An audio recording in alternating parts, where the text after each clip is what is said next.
केंद्र सरकार की तरफ से मैं आई हूँ और अवश्य ही केंद्र सरकार जो है फंड्स देगी, लेकिन हम भी जानते हैं कि फंड्स पहले भी आए थे लेकिन वो राज्य सरकार के पास ही आते हैं और राज्य सरकार के माध्यम से ही जो फंड्स जो हैं वो लोगों तक पहुँचते हैं। ना पिछले फंड्स का कुछ अता पता है और अब जो फंड्स देंगे अब उसका अता पता तो अब जैसे कि हमारे बजट में भी कहा है कि हम जो है बढ़ा के जो फंड देंगे। सीतारमण जी ने जो हमारी माननीय वित्त मंत्री हैं उन्होंने भी आश्वासन तो दिया है, अब केंद्र सरकार कर रही है और करेगी, उसमें कोई वो नहीं है। लेकिन आएगा तो ये जिसे मैं कहती हूँ खड्डा जो है, जो इनका सुक्खू जी ने जो खड्डा बनाया हुआ है, तो वो आएगा तो उस खड्डे के ही थ्रू, अब उस खड्डे के थ्रू यहाँ पहुँचेगा कि नहीं वो तो बस भगवान ही जानता है।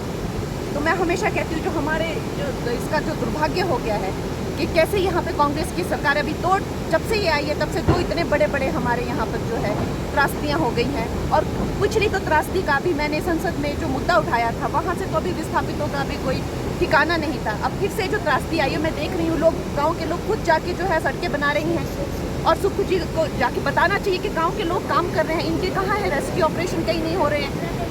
This is very wrong.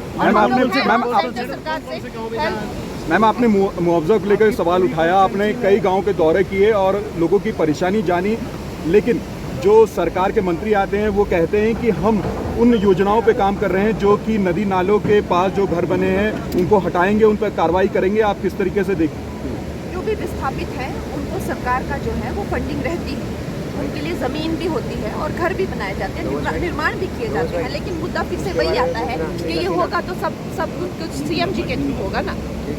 मैं तो चीज़ें अपने हाथ में, तो आखिर सरकार आप कानून अपने हाथ में तो नहीं ले सकते। लेकिन इस बात का हम 100% आश्वासन देते हैं कि पहले भी जो है हज़ारों करोड़ जो है वो प्राइम मिनिस्टर नरेंद्र मोदी जी ने है हिमाचल प्रदेश के लिए हज़ारों करोड़ भेजे थे, अभी भी भेजेंगे और भेज रहे हैं। लेकिन क्या सुक्खू जी वो इन जो त्रासदी से जो ग्रस्त लोग हैं इन तक पहुंचाएंगे कि नहीं, वो आप लोगों का काम है वो पूछना, तो आप उनसे पूछिए। मैम शेख हसीना को लेकर मैम आपने ट्वीट किया मैम